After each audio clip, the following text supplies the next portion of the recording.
नमस्कार, बहुत बहुत स्वागत है आपको सुदर्शन न्यूज पर। मेरा नाम प्रद्युम्न शर्मा है। चलिए शुरुआत करेंगे विशेष कार्यक्रम की।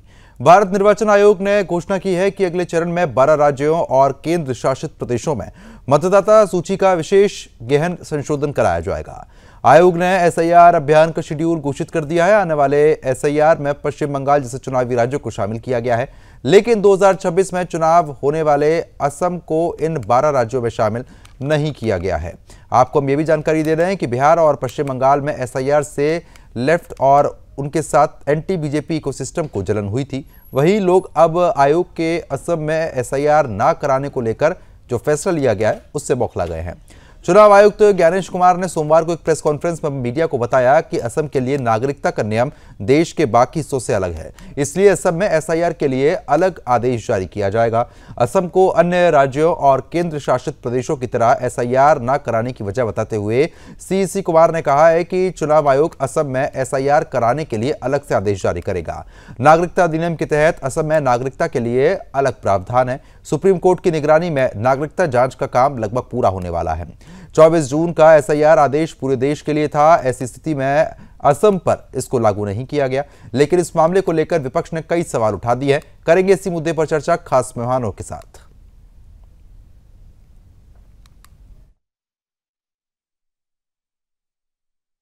जैसे कि आप सब लोगों को विदित होगा, भारतीय नागरिकता कानून में आसाम के लिए नागरिकता के लिए अलग प्राविधान है। और दूसरा विषय ये है कि माननीय सुप्रीम कोर्ट की देखरेख में वहां पर नागरिकता की जांच का कार्यक्रम लगभग पूर्ण होने वाला है। ऐसी स्थिति में जो ये 24 जून का एसआईआर का ऑर्डर था वो पूरे देश के लिए था, वो आसाम पर लागू नहीं होता और इसलिए आसाम के लिए अलग से रिवीजन के आदेश जारी किए जाएंगे। तो फिलहाल जिस तरीके से आप लगातार चुनाव आयोग की तरफ से जो बात बताई गई वो भी आपने सुनी, क्योंकि जिस तरीके से महत्वपूर्ण बातें यहाँ पर हैं। दरअसल चुनाव आयोग में बिहार में एसआईआर सकुशल संपन्न होने के बाद देश भर में मतदाता सूची पुनरीक्षण के दूसरे चरण का ऐलान यहाँ पर कर दिया गया था। जिन 12 राज्यों और केंद्र शासित प्रदेशों में चुनाव आयोग ने एसआईआर कराने का फैसला किया, उसमें 2 राज्य यानी कि एक तो पश्चिम बंगाल का अगर हम जिक्र करना चाहें तो पश्चिम बंगाल को लेकर भी यहाँ पर बड़ी बात जो है वो यहाँ पर कही गई है।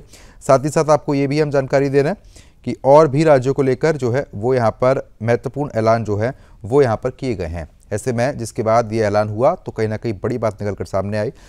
दरअसल अगले साल चुनाव भी हैं असम में और इसे एसआईआर से बाहर रखा गया है। ये राज्य असम है। चुनाव आयोग का ये ऐलान इसलिए भी खास है क्योंकि माना यह जा रहा है कि असम में भी एसआईआर कराने का ऐलान जरूर चुनाव आयोग यहां पर करेगा। मुख्य चुनाव आयुक्त ज्ञानेश कुमार ने आज प्रेस कॉन्फ्रेंस में बताया कि असम में एसआईआर का ऐलान अलग से किया जाएगा।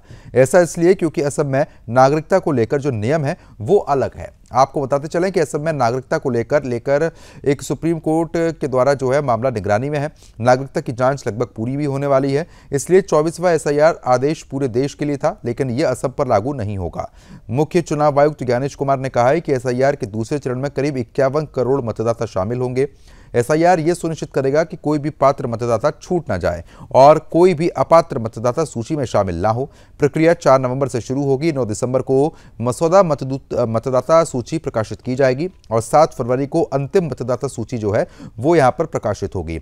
अब बता रहे हैं आपको कि 12 राज्य वो कौन से जहाँ पर एसआईआर की प्रक्रिया संपन्न कराई जाएगी। एसआईआर के दूसरे चरण में अंडमान और निकोबार, लक्षद्वीप, छत्तीसगढ़, गोवा, गुजरात, केरल, मध्य प्रदेश, पौंडीचेरी, राजस्थान, तमिलनाडु, उत्तर प्रदेश, पश्चिम बंगाल को शामिल किया गया है। इनमें से तमिलनाडु, पौंडीचेरी, केरल और पश्चिम बंगाल में 2026 में चुनाव होने हैं। पश्चिम बंगाल सरकार के साथ समन्वय के बारे में पूछे गए सवालों पर मुख्य चुनाव आयुक्त ने तनाव की खबरों को खारिज कर दिया है। तो महत्वपूर्ण जानकारी जो है वह हम आपको लगातार बता रहे हैं, लेकिन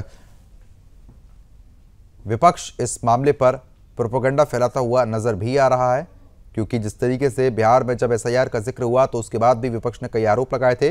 अब असम में जिस तरीके से एसआईआर फिलहाल अभी नहीं होगा, उसको लेकर भी सवाल जो है वो यहाँ पर विपक्ष के द्वारा उठाए भी गए हैं, क्योंकि अगले साल चुनाव भी है और ऐसे में जब एसआईआर यहाँ पर नहीं किया जा रहा है तो उसको लेकर आपको बता दें कि विपक्ष सवाल उठा रहा है। लेकिन चुनाव आयोग ने साफ भी किया है कि असम में नागरिकता कानून विशेष तौर पर अलग से उसके लिए धारा है, अलग नियम है।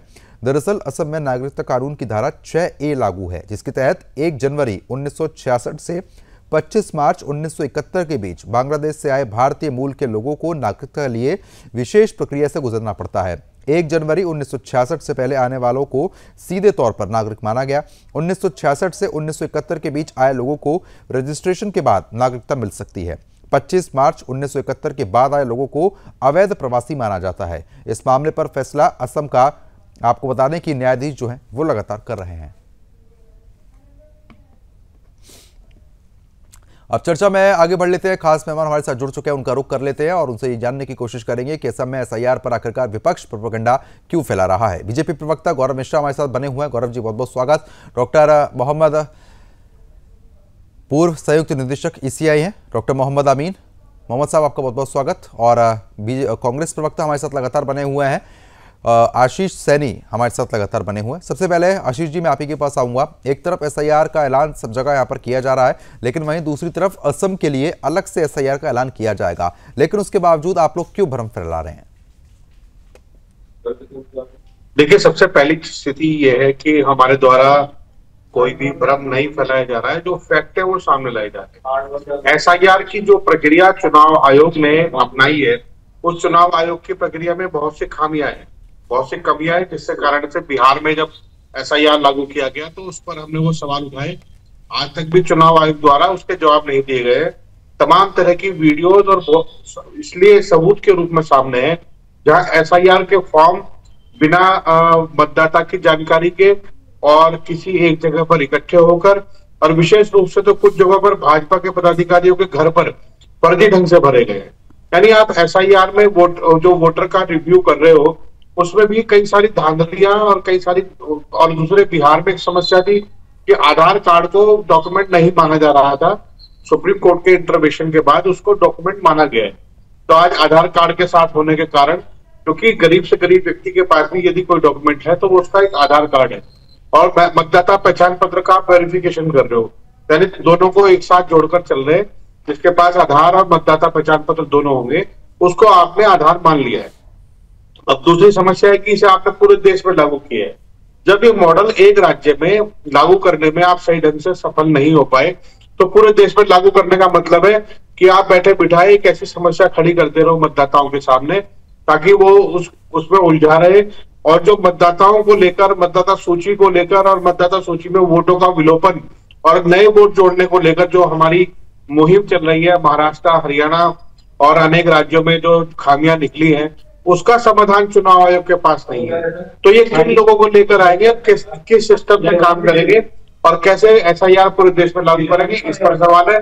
दूसरा, आसाम को छोड़े जाने को लेकर एक बात से तो हम सहमत हैं कि वो मामला अभी कोर्ट में है और वहां की नागरिकता के नियम अलग है, लेकिन आसाम को छोड़े जाने का कारण ये भी हो सकता है कि आसाम के मुख्यमंत्री ने बहुत प्रिय है और वो प्रिय मुख्यमंत्री परम भ्रष्टाचारी है, और उनके भ्रष्टाचार को संरक्षण देने का काम केंद्र सरकार के इशारे पर, भारतीय जनता पार्टी के इशारे पर। गौरव जी, अरे जब इलेक्शन कमीशन की तरफ से बता दिया गया है कि वहां पर नियम अलग है, नागरिकता के लिए अलग नियम है, तो अब इसमें मुख्यमंत्री की बात कहां से बात आ जाती है? गौरव जी, देखिए ये पूरा विषय जो है असम का, वो पूरी तरह से संवैधानिक है। वहां एनआरसी ऑलरेडी हुआ है। एनआरसी से संबंधित कई सारे मुकदमे माननीय न्यायालय में लंबित है। ऐसी परिस्थिति में एसआईआर संभव नहीं है, और एसआईआर से संबंधित जो डेटा चाहिए वो एनआरसी में हुआ ही है। ऐसा नहीं है, वहां नागरिकता की जांच ही हुई है, और वो एक बार वो सारे मामले जो लंबित है उसका निस्तारण हो जाए तो निश्चित रूप से एसआईआर का भी रास्ता साफ होगा। लेकिन जो जनरल जो एनुअल रिवीजन होता है वो तो हो ही रहा है। वो फॉर्म 6 के माध्यम से नए मतदाता बन सकते हैं, उसमें कहाँ कोई बाधा है। आसाम में नागरिकता को लेकर के, और जैसे अभी हमारे मित्र कह रहे थे आधार को प्रमाण वो बता रहे थे, इलेक्शन कमीशन ऑफ इंडिया ने बहुत साफ स्पष्ट अपने प्रेस ब्रीफिंग में कहा था कि आधार नागरिकता का प्रमाण नहीं हो सकता, वो एक पहचान का प्रमाण हो सकता है। और वोटर कौन बन सकता है? वोटर तो सिर्फ नागरिक ही हो सकता है। वो विदेशी घुसपैठिया सिर्फ इस आधार पर वोट दे दे क्योंकि उसके पास आधार कार्ड है तो वो नहीं हो सकता। तो उसकी तो जांच होनी ही चाहिए, और आसाम उसमें एक्सेप्शनल है। आसाम बॉर्डरलाइन स्टेट है, आसाम में बड़े पैमाने पर इन्फिल्ट्रेशन हुए हैं, आसाम में एनआरसी हुआ है, और एनआरसी की प्रक्रिया अभी पूर्ण नहीं हुई है, और माननीय न्यायालय में उससे कई सारे मामले लंबित भी चल रहे हैं। तो मुझे लगता है कि इसका इंतजार करना चाहिए। और जनता के अंदर इस तरह का भ्रम पैदा करना, इस तरह का झूठ पैदा करना कहीं ना कहीं इस बात को प्रमाणित करता है कि विपक्ष अपने पोजीशन को लेकर के आश्वस्त है कि देश में जनता के बीच में उनकी मान्यता खत्म हो चुकी है या बेहद कमजोर हो चुकी है, उनकी विश्वसनीयता जा चुकी है। इसलिए अनर्गल और झूठे विषयों को उठा करके एक भ्रम का वातावरण पैदा करना चाहते हैं। और जो वोट बैंक इन्होंने कल्टीवेट किया है, चाहे वो बॉर्डरलाइन स्टेट्स हो, चाहे वो डिस्ट्रिक्ट्स हो, और जो डेमोग्राफी में बदलाव आया हो, जिस तरह से विस्फोटक तरीके से आबादी बदली है, क्या उनका सुधार होना चाहिए, नहीं होना चाहिए? डेमोक्रेसी के अंदर वोटर लिस्ट की जांच होनी चाहिए, नहीं होनी चाहिए? बाहर से लोग आकर के इस देश का भाग्य तय करेंगे। भारत का जो नागरिक होगा वो इस देश का भाग्य तय करेगा। और भारत के संसाधनों पर, भारत के चाहे वो इंटेलेक्चुअल प्रॉपर्टी हो, चाहे प्राकृतिक संसाधन हो, भारत के लोगों का उस पर पहला हक है। और इस तरह से नहीं कि बाहर से लोग आए उनको वोटर बना करके, जिस तरह से पश्चिम बंगाल की पूरी डेमोग्राफी बदल दी गई, पूरा वहां का इलेक्शन का पूरा सिस्टम ही बदल दिया गया ज्योति बसु के समय से। आज झारखंड की स्थिति बेहद नाजुक है। अपने जम्मू कश्मीर में देखा किस तरह से वहां बसाया जा रहा था, आज केरल में ले जाया जा रहा है। तो वो चीजें रुकनी चाहिए। और ये लोकतंत्र को परिष्कृत करने का, उसके शुद्धिकरण का अभियान है और इलेक्शन कमीशन ऑफ इंडिया का स्वागत करना चाहिए। इसमें पार्टी खेलने का कोई औचित्य दिखाई नहीं देता। ठीक है, शैलेंद्र सिंह है, राजनीतिक विश्लेषक, हमारे साथ जुड़ गए हैं। शैलेंद्र जी, बहुत बहुत स्वागत आपका। डॉक्टर मोहम्मद अमीन जी, मैं आप ही के पास आना चाहूंगा, क्योंकि पूर्व ECI के तौर पर आपने भी लंबा कार्यकाल अपना देखा, लेकिन जिस तरीके से असम की जितनी भी रूपरेखा है वो काफ़ी अलग मानी जाती है। चाहे SIR को लेकर वहां पर अभी उसको अलग से ऐलान करने का जिक्र यहाँ पर किया गया इलेक्शन कमीशन की तरफ से, लेकिन जिस तरीके से कहीं ना कहीं पहले ही जब जांच में कई नाम सामने आ चुके हैं, वहां पर लगातार NRC को लेकर जांच चल रही है, तो आपको लगता है कि वहां पर अभी थोड़ा समय रुक के उसके बाद कराना चाहिए SIR? देखिए, एक तो आप स्लो बोल रहे हैं प्रद्युम्न जी, एंकर जो हैं आप थोड़ा स्लो बोल रहे हैं, आपकी आवाज कम आ रही थी। एक बार रिपीट करेंगे क्वेश्चन? आवाज मेरी पहुंच पा रही है अब तक जी? आवाज पहुंच पा रही है मेरी? अब बोलिए, जरा जो थोड़ा बोलिए। मेरी आवाज पहुंच पा रही है अब तक? ठीक है, मैं PCR से कहूंगा एक बार आवाज को एक बार रीचेक कर लें। ठीक है अमीन जी, मैं आपके पास दोबारा लौटूंगा आवाज दुरुस्त करके। शैलेंद्र सिंह जी, जिस तरीके से अब लगातार SIR को लेकर जंग छिड़ी हुई है, चाहे हमने बिहार में भी देखा, कांग्रेस सड़कों पर उतरी, उसके बाद कांग्रेस कहां गायब हो गई, वहां दिखी नहीं SIR के मुद्दे को लेकर। अब लेकिन जब असम में साफ तौर पर इलेक्शन कमीशन ने समझा दिया है कि अलग से इसके लिए निर्देश जारी किए जाएंगे, वामपंथी वहां पर सक्रिय हो गए, अब लगातार हल्ला बोला जा रहा है कि यहां पर SIR क्यों नहीं हो रहा है? प्रद्युम्न जी, अभी बिल्कुल जैसे विपक्ष में और खास करके कांग्रेस की स्थिति ऐसी है कि वो डिसाइड नहीं कर पा रही है कि उसका मुद्दा क्या हो। SIR जब बिहार में लागू हुआ तो इन लोगों ने बोला कि बिहार में क्यों हो रहा है, इतनी जल्दी इलेक्शन है। तो असम में नहीं हो रहा है तो बोल रहे हैं जो क्यों नहीं हो रहा है। ये बताइए कि आपका ये काम नहीं है, ये इलेक्शन कमीशन का काम है कि समय समय पर जो भी इलेक्शन की लिस्ट है, जो चुनाव मतदाताओं की सूची है, उसकी शुद्धता को बनाए रखना। और इतना प्रयास के बाद भी मैं बोलूंगा कि ये कोई अल्टीमेट सुधार नहीं हो गया है। इतना सुधार के बाद भी सुधार की गुंजाइश हरदम बनी रहती है। तो कहीं ना कहीं जैसे असम में अभी सुप्रीम कोर्ट के अंदर मामला है, तो उसके ऊपर आप अगर न्यायालय अपने इलेक्शन कमीशन अगर कोई निर्णय लेता तो यही कांग्रेस कल बोलती कि वो तो अंडर सब जुडिस मामला चल रहा है, आपने क्यों निर्णय ले लिया।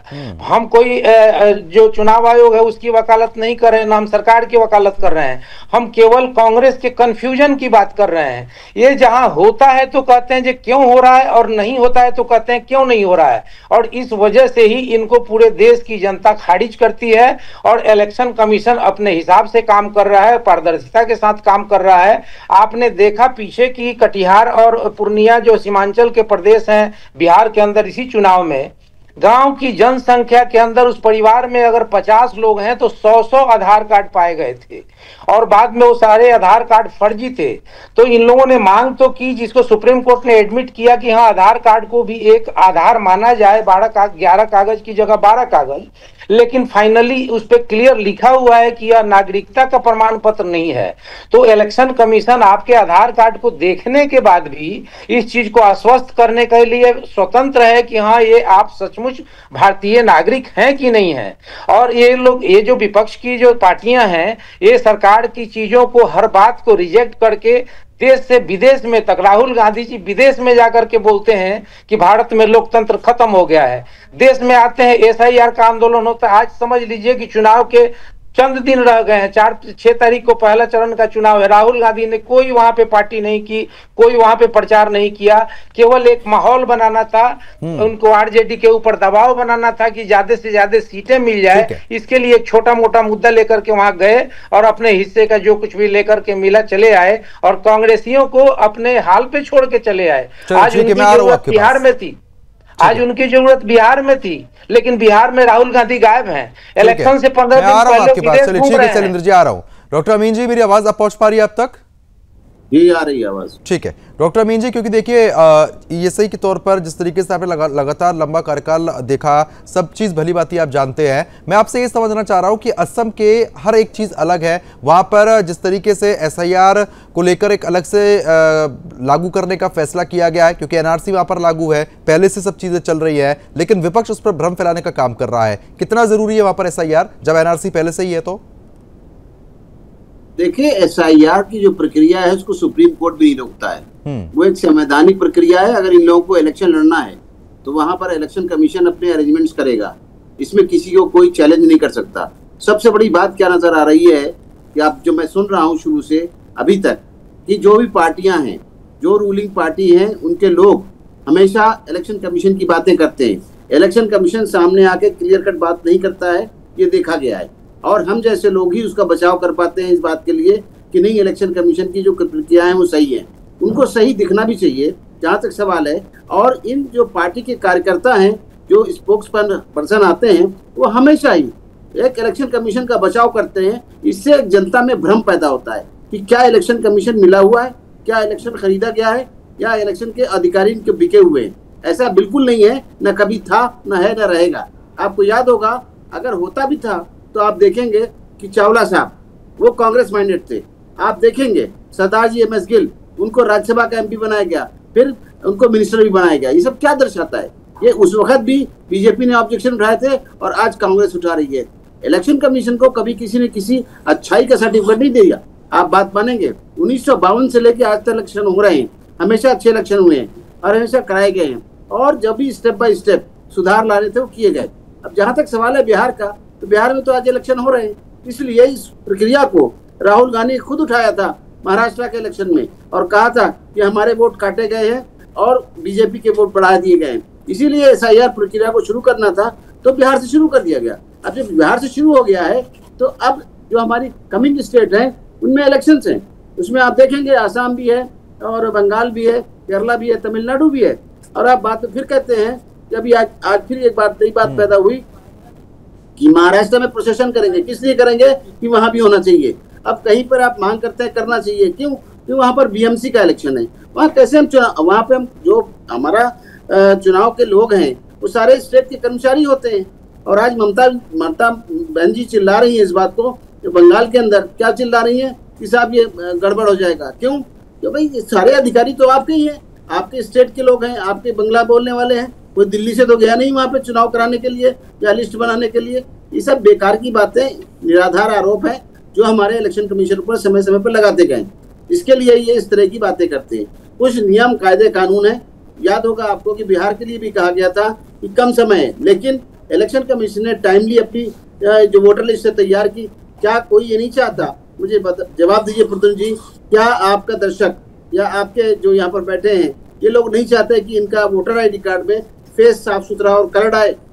एक इम्प्रूवमेंट, जन्म तिथि सही हो, नाम सही हो, उनका पता सही हो, ये सब क्या है? और ये सब चीजें डिजिटल हो रही हैं अब धीरे धीरे। इस तरीके से आप देखिए, बैलेट वोट से बैलेट में वोट पड़ता था डब्बे में, आज ईवीएम से शुरू हो रहा है। ये सब क्या दर्शाता है? ये दर्शाता है एक डेवलपमेंट। और आने वाली शताब्दी में जैसे जैसे मॉडर्नाइजेशन हो जा रहा है, इलेक्शन कमीशन भी सुधार करता आ रहा है। ठीक है। और आपको ये बता दूं मैं कि हर वक्त बात करना कि इलेक्शन कमीशन में बेईमानी होती, सवाल ही नहीं उठता। आप शुरू करिए, पोलिंग से लेकर शुरू करिए। जब पोलिंग होती है, हर पार्टी का एक पोलिंग एजेंट होता है। काउंटिंग होती है, हर पार्टी का एक पोलिंग काउंटिंग एजेंट होता है और ये कैंडिडेट होते हैं। शाम को हम 17 फॉर्म सी भर के दे देते हैं, इतने वोट पड़े, ये ले जाइए। फिर किस बात का शोर है? फिर आप देखिए, आप इसकी बात कर रहे हैं, आप देखिए एसआईआर में हम बीएलओज भेज रहे हैं जो ऑफिशियल हैं, लेकिन हर पार्टी से कहा गया है कि अपने बीएलए लगाइए, बूथ लेवल असिस्टेंट। अब वो अपने आप करेंगे, इसमें क्या दिक्कत है भाई, सिवाय झूठ बोलने के अलावा। चलो ठीक है अमीन जी, आपने विस्तार पूर्वक वो सारी बात समझा दी है जो अब ठीक है, आपने पॉइंट टू पॉइंट हर एक चीज समझा दी है। आशीष जी, अब देखिए मोहम्मद अमीन जी ने साफ तौर पर यह समझा दिया कि जो आप लोग चुनाव आयोग के ऊपर लगातार आरोप लगाते हैं वो निराधार है। किस तरीके से रूपरेखा बनती है, फॉर्म 17C को लेकर भी उन्होंने बताया, सब चीज उन्होंने बता दी है। फिर आप क्यों इस तरीके की चीजें करते हैं और लगातार जो वामपंथी दल वहां पर असम में भड़काने का काम कर रहे हैं, और आपने SIR को लेकर जंग छेड़ी थी बिहार में, फिर आप लोग गायब हो गए। देखिए, जो अभी अमीन जी ने कहा और भाजपा के प्रवक्ता और शैलेंद्र सिंह जी, ये सब लोग ने जो एक बात कही कि चुनाव आयोग की आलोचना मत करो वरना चुनाव आयोग बुरा मान जाएगा। तो ठीक है, हम चुनाव आयोग की आलोचना बंद कर देते हैं, चुनाव आयोग पे हम कोई बात नहीं करेंगे। अब मैं बात करता हूँ भारतीय जनता पार्टी की। SIR का फॉर्म भारतीय जनता पार्टी की एक जिलाध्यक्ष के घर पर बैठकर वो खुद भर रही थी और वीडियो में वो सामने आया। बहुत सारे जो पत्रकार जिनकी अभी रीढ़ की हड्डी सीधी है उन्होंने उसको कवर किया। दूसरी बात, अभी गोवा में चुनाव हो रहे हैं स्थानीय निकाय के और 80% नॉमिनेशन कांग्रेस पार्टी के कैंसिल कर दिए गए चुनाव अधिकारी द्वारा, रिटर्निंग ऑफिसर द्वारा। यानी रिटर्निंग ऑफिसर के पद पर बैठे हुए व्यक्ति ने कांग्रेस के नॉमिनेशंस खारिज कर दिए। किस आधार पर खारिज किए, क्यों खारिज किए? क्या ऐसा हो सकता है कि 80% लोग जिसमें मतलब गलत पर्चे भरे और बीजेपी का जो पर्चा है वो गलत हुआ ही नहीं है? आप चंडीगढ़ की घटना के बाद जान सकते हैं कि रिटर्निंग ऑफिसर जैसे अधिकारी भी कितने भ्रष्ट हो सकते हैं। हो सकता है कि आज भाजपा की सरकार है तो भाजपा अपनी खुशी के लिए तो खुश हो रही हो आत्म मुक्ता के इस दौर में कि उन्होंने चुनाव आयोग पर कब्जा कर लिया है और जो मर्जी काम करा रहे। मुझे बताइए ना, इसमें देश का कौन सा भला हो रहा है? तो ये जो अभी अमीन जी ने बैठ के बहुत लंबी भाषण दिया, मैं इनसे पूछ रहा हूं कि चुनाव आयोग के SIR के फॉर्म में जो गड़बड़ियां बिहार में हुई तो पूरे देश में नहीं होगी, इससे क्या गारंटी है? और ऐसा क्या कारण है कि आपने बंगाल का जिक्र किया लेकिन किसी और राज्य का जिक्र नहीं करते आप? कारण क्या है कि जो RSS से नागपुर से जो संदेश आता है वह केवल बंगाल का आ रहा है, बिहार का आ रहा है। एक दो चीजों के पीछे आप लोग पड़े रहते हैं। अमीन जी ने पूरा स्पष्ट कर दिया लेकिन उसके बाद भी आप वही चीज दोहरा रहे हैं। अमीन जी, एक बार आप बता दीजिए इनको, जो इनका संशय है कांग्रेस प्रवक्ता का, वो आप साफ कर दीजिए। नहीं, आशीष जी सुन लीजिए एक बात। मैंने कहा कि जिलाध्यक्ष भाजपा के घर पर बैठ आप क्यों नहीं आते साथ में? आपके वर्कर क्यों नहीं है? सिर्फ इसके मीडिया के अंदर आके बात करनी है। इलेक्शन कमीशन क्या वो सही है कि जिलाध्यक्ष भाजपा अपने घर बैठकर चुनाव आयोग के फॉर्म भरे? गौरव जी, कौन सा जिलाध्यक्ष है जो फॉर्म भर रहा है? प्रद्युम्न जी, इनके आरोप हवाई हैं। इन्होंने आरोप लगाया था कि बिहार में 1.5 करोड़ वोटर आउट कर दिए जाएंगे, 1.5 करोड़ से ज्यादा वोटर खत्म कर दिए जाएंगे। लेकिन आज प्रेस कॉन्फ्रेंस में हमारे शहजाद पूनावाला ने स्पष्ट कहा कि 150 एफिडेविट भी ये नहीं दे पाए, 150 क्लेम भी नहीं कर पाए वोटरों के। तो इनकी बात तो सरासर झूठ निकलती है। बोलते कुछ है, करते कुछ है और सिवाय भ्रम फैलाने के इनके जिम्मे कोई काम नहीं है। इलेक्शन कमीशन ऑफ इंडिया के ऊपर बिल्कुल आप स्वतंत्र हैं। लोकतंत्र में किसी भी संस्था के ऊपर आरोप लगाइए, कोई उसमें नहीं। भारतीय जनता पार्टी भी लगाती थी, चावला जी के अपॉइंटमेंट को लेकर के हम लोगों ने लगाया था और निश्चित रूप से लगाया था, उसका जवाब नहीं मिल पाया। लेकिन इस तरह से पूरे के पूरे सिस्टम को करप्ट बता देना और 65 लाख वोटर वहां से निकाले गए हैं बिहार के SIR में। समझ में आ रहा है कि आप चुनाव आयोग का बचाव करने लगे। 65 नहीं, देश की पॉलिटिकल पार्टी जो सत्ता में है कोई एक केस बताइए। देखिए, आप बोल रहे थे, मैं नहीं बोल रहा था। आप मैं बोल रहा हूँ तो आप बोल लीजिएगा, आपका जवाब आ जाएगा। नहीं, मैं बोल रहा हूँ ना, हमें मौका गए हैं बाहर, जिसमें से 22.5 लाख बीजेपी के। आप बीजेपी की तारीफ करेंगे, चुनाव आयोग की तारीफ करेंगे और आप कोशिश करेंगे हम तारीफ करें। हम चुनाव आयोग के भ्रष्टाचार पर तारीफ क्यों करेंगे? ECI ने अगर गलत किया है तो आप उसको प्रमाणित करिए, प्रमाणों के साथ। तो प्रमाणित कर दिया ना, कितनी बार प्रमाणित करेंगे? कौन प्रमाणित करेगा इसको? मुझे बताइए, चुनाव आयोग के पास को कौन प्रमाणित करेगा? कौन जांच करेगा ECI की? जरा बताइए ना मुझे एक बार। स्टोरी की नहीं, आप इधर हाथ हिलाने से कुछ नहीं होगा। ये बताइए कि ECI के पास को प्रमाणीकरण कौन करेगा? पूरे विषय को ये बताइए ना मुझे एक बार। उस काम को उस एजेंसी का नाम बताइए जो प्रमाणित करेगा। इसलिए उस एजेंसी का नाम बताइए जो प्रमाणित करेगा। और आप भ्रष्ट बेईमान अधिकारियों के भरोसे पर चुनाव आयोग चला रहे हैं, तो इसका मतलब ये नहीं कि चुनाव आयोग के ऊपर आप उंगली उठने देंगे। आपके सारे अधिकारी भ्रष्ट है चुनाव आयोग में, पूरा भ्रष्टाचार में लिप्त चुनाव आयोग है। अंधा होकर जिस तरीके से भारतीय जनता पार्टी की मदद कर रहा है, ये आप लोकतंत्र को जिस तरीके से कमजोर कर रहे हैं। चुनाव आयोग पर सवाल उठाना, देखिए पहले, चलिए ठीक है, स्क्रीन से हटा दीजिए। EVM को लेकर पहले आप लोग सवाल उठाते थे, अब आप लोग एसआईआर को लेकर सवाल उठा रहे हैं। अमीन जी, मैं आपसे समझना चाहूंगा, एक बार अमीन जी को स्क्रीन पर लाइए। अमीन जी, मैं आपसे समझना चाहूंगा कि बार बार चुनाव आयोग को टारगेट करना, पहले ईवीएम टारगेट थी कि ईवीएम में झोल होता है इसलिए बीजेपी जीत जाती है, अब एसआईआर हो रहा है तो एसआईआर को लेकर आप लोगों को टारगेट किया जा रहा है। चुनाव आयोग का काम क्या है, एक बार विस्तार से आप बताएं कि एसआईआर में क्या गड़बड़ी है। भाई प्रद्युम्न जी, मैंने पहले ही कहा कि चुनाव आयोग के एसआईआर कराने में कोई गड़बड़ी नहीं है, ये एक सिस्टम है और ये सिस्टम जो है ये 10 साल 12-15 साल के बाद शुरू होता है। अब की 20 साल के बाद हो रहा है, कहीं 2002 में हुआ है, कहीं 2003 में हुआ है, कहीं 2004 में हुआ है और अब ये किया जा रहा है। और इसमें क्या किया जाता है, एसआईआर के अंदर है क्या, पहले इनसे पूछिए, इन लोगों से पहले ये पूछिए कि जो लोग मर चुके हैं, जो डेथ हो चुकी है, उनके नाम काटे गए हैं, हटा दिए गए हैं। उसके साथ में आप देखिए जो माइग्रेट कर गए, दूसरी जगह चले गए हैं, उनके नाम हटा दिए गए हैं। जो बाहर से नाम आए हैं यहाँ पर रहने के लिए, उनके नाम जोड़े जाएंगे। जो नए यूथ तैयार हो गए हैं, वोटर की एज हो गई है, उनको जोड़ा जाएगा। इससे क्या होगा? ये सामान्य प्रक्रिया है, ये एसआईआर के अंदर है ही नहीं। भैया शर्म कीजिए, वो नहीं बोलते। अरे आपको जानकारी नहीं है, क्यों ऐसी बात कर रहे हैं? बिल्कुल सही बात कह रहे हैं। यही नियम है, आप एसआईआर पूर्व ईसीआई है डॉक्टर अमीन जी, पूर्व ईसीआई है, आप समझ रहे हैं उनकी पोस्ट के 1200 वोट होते हैं, तो उसी तरह मैनेज किया जाता है। अब ये मतलब तो नहीं है कि हर मामले में ये लोग करेंगे।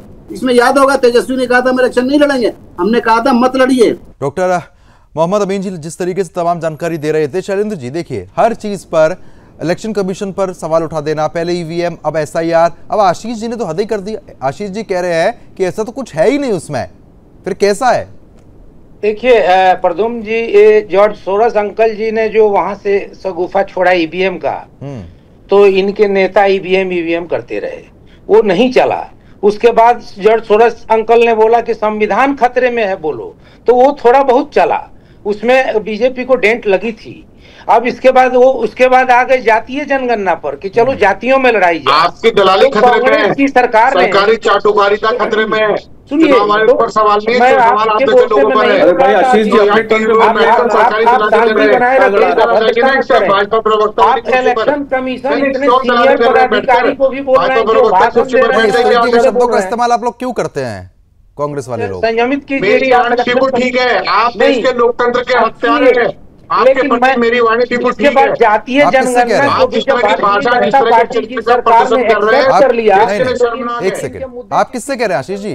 इसके बाद एसआईआर के ऊपर आए, आज इलेक्शन बिहार में इलेक्शन ऊपर है और विदेशों में मौज कर रहे हैं। आज राहुल गांधी विदेशों में मौज कर रहे हैं। आपके पास शैलेंद्र जी रोकना चाहूंगा आपको, मैं आ रहा हूं आपके पास। अच्छा एसआईआर क्या है आशीष जी, एक बार बताइए आप। इलेक्शन कमीशन के ऊपर कंप्लेन लेकर सुप्रीम कोर्ट ने इन्हें बैरन लगाया था और सुप्रीम कोर्ट ने कहा था कि शैलेंद्र जी आ रहा हूं मैं, कमीशन की आवाज बनती है डाउन कर दी जाए। और शैलेंद्र जी आ रहा हूं, ठीक है। आशीष जी एसआईआर क्या है एक बार ये बताइए आप। बेहतरी से और जितनी डिटेल डिस्कशन आशीष जी आवाज पहुंच रही है, बारीकियों को बताया, उसको आप एक लाइन में खड़े कर रहे हैं कि मोहम्मद अमीन साहब जो है उतने देर से भाषण दे रहे हैं, वो भाषण दे रहे हैं। आवाज पहुंच रही है शैलेंद्र जी मेरी? जिसने इलेक्शन कमीशन को सर्व किया हुआ है, अपनी पूरी जिंदगी खपा दी है, वो आदमी भाषण दे रहा है। अरे पूरी जिंदगी लूटा है, इलेक्शन कमीशन में चोरी करी है और क्या किया है? नहीं, इलेक्शन कमीशन में चोरी करी है तो आप कोर्ट में जाकर के चोर सिद्ध कीजिए टेलीविजन पे, क्योंकि आपको बोलने का अधिकार है। ये इंदिरा गांधी के द्वारा लगाया गया इमरजेंसी नहीं है कि आप इतना बोल पा रहे हैं। इंदिरा गांधी होती तो आपको इमरजेंसी लगा करके अभी जेल में बंद कर देती। इंदिरा गांधी के एक नेता के केवल गेट के ऊपर चोर है बोल देने से उस बच्चे को बंद कर दिया। कार्रवाई नहीं कर पाई, इसलिए बहुत सारे लोग रह गए। के काले दिनों को आप चलो कम से कम आपने बात तो माना कि कार्रवाई नहीं हो पाई थी। इमरजेंसी लागू करके आपके जैसे हमारे जैसे वक्ताओं को बोलने पर रोक लगा दिया था। आप एक इलेक्शन कमीशन को भी बोल रहे हैं कि ये चोर हैं,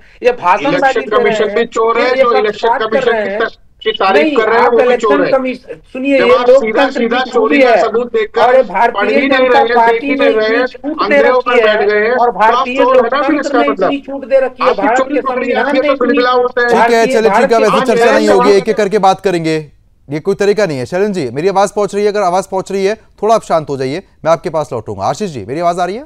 तो एक सीनियर ऑफिसर को बोल रहा है कि भाषणबाजी कर रहे हैं, ये आज सीनियर ऑफिसर की ताकत है और आज ये भारतीय जनता पार्टी की सरकार की ताकत है।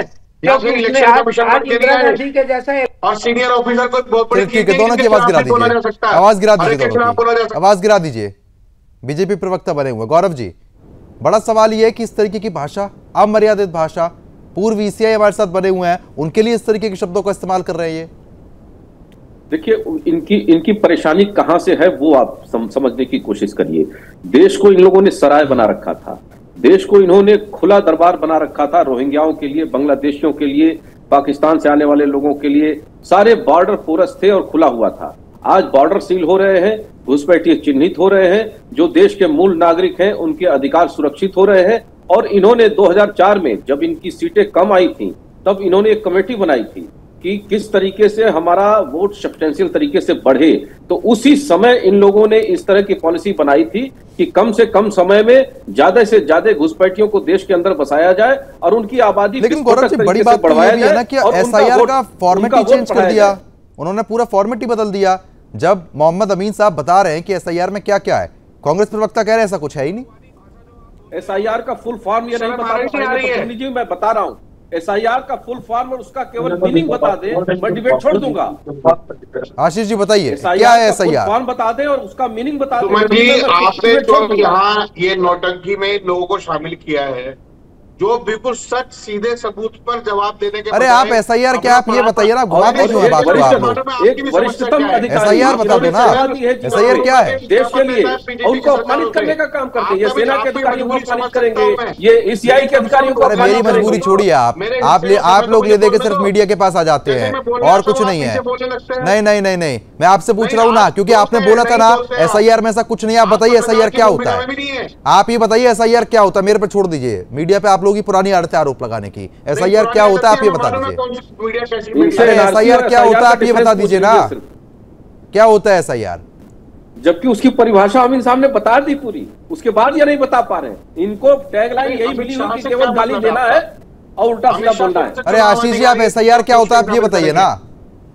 नहीं, मैं आपसे ये पूछ रहा हूँ एसआईआर के फॉर्म बीजेपी के जिलाध्यक्ष के यहाँ बिहार में क्यों भरे गए? ले दे के आप, अरे जब डॉक्टर अमीन जी ने बताया ना एसआईआर क्या होता, आपने कहा नहीं साहब ऐसा तो कुछ भी नहीं होता। फिर क्या होता है एसआईआर, आप एक बार बताइए, हमें पता लगे कि कांग्रेस क्या सोचती है एसआईआर को लेकर।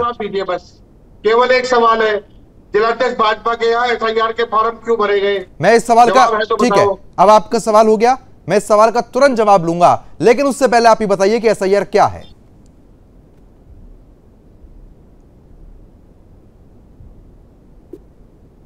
मुझसे पूछा आपने जी? नहीं, एसआईआर नहीं, ये जो जिस तरह के आप सवाल पूछ रहे हैं ना कि एसआईआर क्या है, वोट है जो रिव्यू होता है, जो ये मुझे मालूम है 20 साल में होगा। और एसआईआर में क्या होता है, प्रक्रिया क्या है एसआईआर के लिए? आज 11 डॉक्यूमेंट के आधार पर यहाँ पर आए।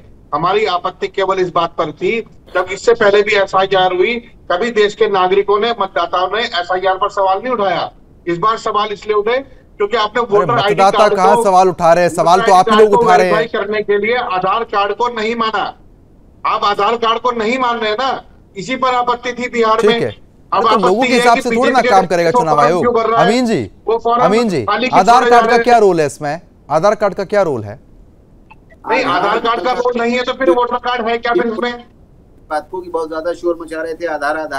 आधार सिर्फ आइडेंटिफिकेशन है, ना उसकी जन्मतिथि टैली करेगी और ना ही वो इस बात को करेगा कि वो भारत का नागरिक है। नागरिकता भी नहीं सर्टिफाई करता, ना डेट ऑफ बर्थ सर्टिफाई करता है। ये एक उसका एक आइडेंटिटी ये है कि वो वहां पर रहता है, दैट्स ऑल। ये है ऑथेंटिकेशन। तो आप आधार कार्ड को मान क्यों रहे हैं फिर? मुझे बताइए ना। अब आप ये कह दीजिए, नहीं अब आप ये बोल दीजिए उसमें कि ड्राइविंग लाइसेंस लगवाइए। एसआईआर में ड्राइविंग लाइसेंस लगा हुआ, जब बता दिया कि इसमें इलेक्शन कमीशन की तरफ से बताया गया है, अब आप कह रहे हैं ये क्यों लगवा रहे हो? आप अपने अलग नियम क्यों बना लेते हैं? आधार कार्ड चेंज करने के भी पैसे, ये नोट का कैसे बना के रखा है आधार कार्ड को आपने? जी आपको यही नहीं पता है कि आप तो मान किसको रहेंगे बताइए ना। आप केवल अलग अलग पैनलिस्ट को गाली देने के लिए और बदतमीज बोलने के लिए आते हैं। शैलेंद्र जी मुझे मालूम है आप किस नस्ल के लोग हैं, मैं समझता हूँ। नहीं, आप अपनी नस्ल के आप लोग बाबर की नस्ल वाले हैं जो बाबर के मजार पर जा करके और रोते हैं। अरे आप बाबर के मजार पर, ठीक है, अगर आपको इतनी दिक्कत थी ठीक है आशीष जी, बस आप एक चीज बता दीजिए, अगर आपको इतनी समस्या थी, अरे आप सुनिए ना, आप लोग बौखला क्यों जाते हैं इतना, सुनिए ना आप, ठीक है, अरे आप सुनिए, ठीक है, अरे आप सुनिए, बात तो सुनिए आप, ठीक है, हो गई बात पूरी, ठीक है, बात पूरी हो चुकी है। शैलेंद्र जी आऊंगा मैं आपके पास, जब आपका नंबर आएगा आपके पास आऊंगा। आप ये बता दीजिए आशीष जी, अगर आपको एसआईआर से इतनी दिक्कत थी, रैली करके आप लोग भाग क्यों गए वहां से, क्यों शांत बैठ गए?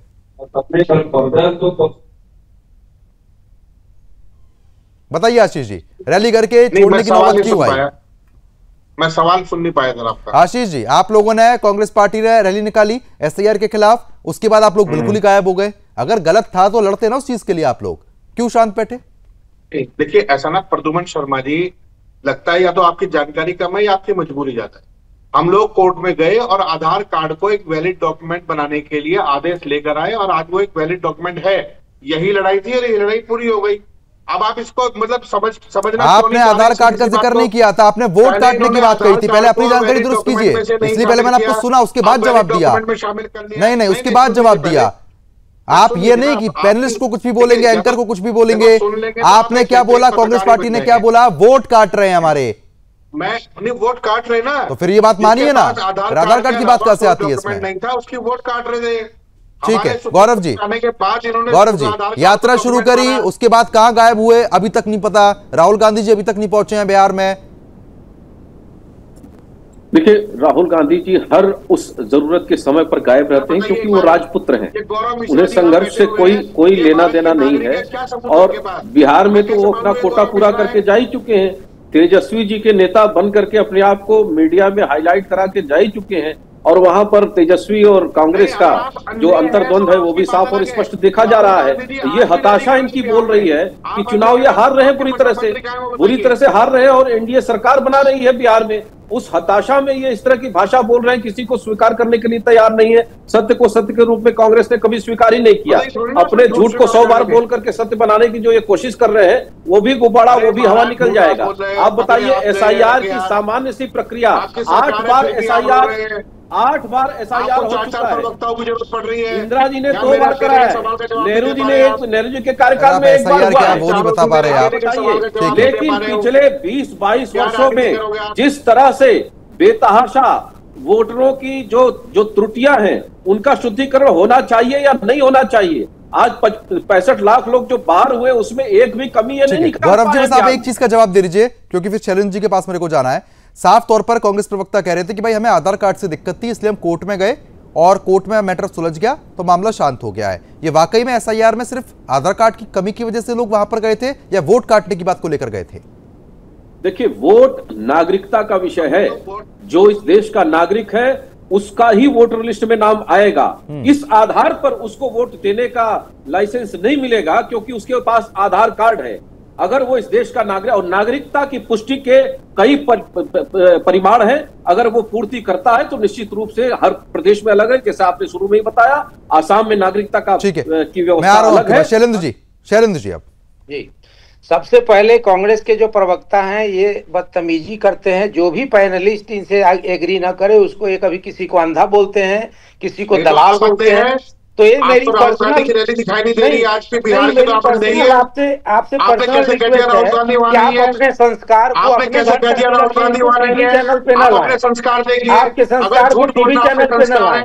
आप इलेक्शन कमीशन जैसे सीनियर मोस्ट पदाधिकारी जो इलेक्शन कमीशन की बारीकियों को बता रहा है, आप उसके ऊपर भी लगे हुए हैं, उसको भी बोल रहे हैं कि उल्टा सीधा बोल रहा है।